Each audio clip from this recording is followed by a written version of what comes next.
Beed citizen live update. Beed जिल्ह्यातील मस्साजोग येथील सरपंच संतोष देशमुख हत्या प्रकरणातील मुख्य आरोपी सुदर्शन चंद्रभान घुले वय 26 वर्ष राहणार टाकळी तालुका केज आणि सुधीर ज्ञानोबा सांगळे वय 23 वर्ष राहणार टाकळी तालुका केज या दोघांना स्थानिक गुन्हे शाखेच्या टीमने पुण्यातून आज पहाटे 3:30 वाजण्याच्या सुमारास गजाआड केले।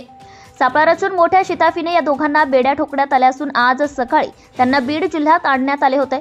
दरम्यान पोलीस अधीक्षक नवनीत कावत यांनी पदभार घेतला। त्याचवेळी सर्व आरोपींना अटक करू असे सांगितले होते।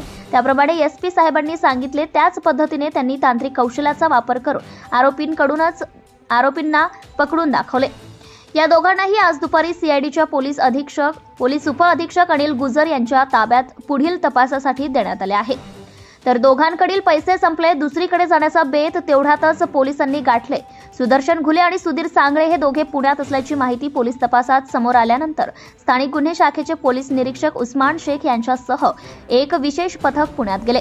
तत्पूर्वी तांत्रिक कौशल्याचा उपयोग करून पोलिसांनी त्यांचे लोकेशन ट्रेस केले। विशेष पथक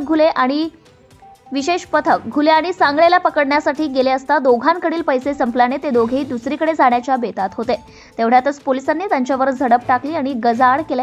दरम्यान घुले आणि सांगळे या दोघांनाही सीआयडीचे पथक दुपारी उशिरा केजकडे वैद्यकीय तपासणीसाठी घेऊन गेले आहे। त्यानंतर दोघांना केज न्यायालयासमोर हजर करण्यात येणार आहे।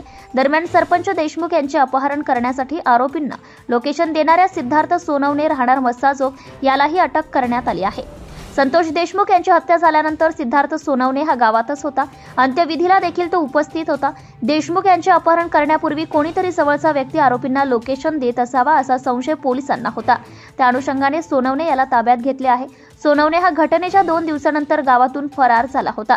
त्यामुळेच पोलिसांना त्याच्याविषयी संशय आला। तो मुंबईत लपून बसला होता। या कालावधीत त्याने वेगवेगळे 5 सिम कार्ड वापरल्याची देखील माहिती समोर आली आहे। सिटीजन लाईव्ह अपडेटसाठी शेख वसीम, बीड।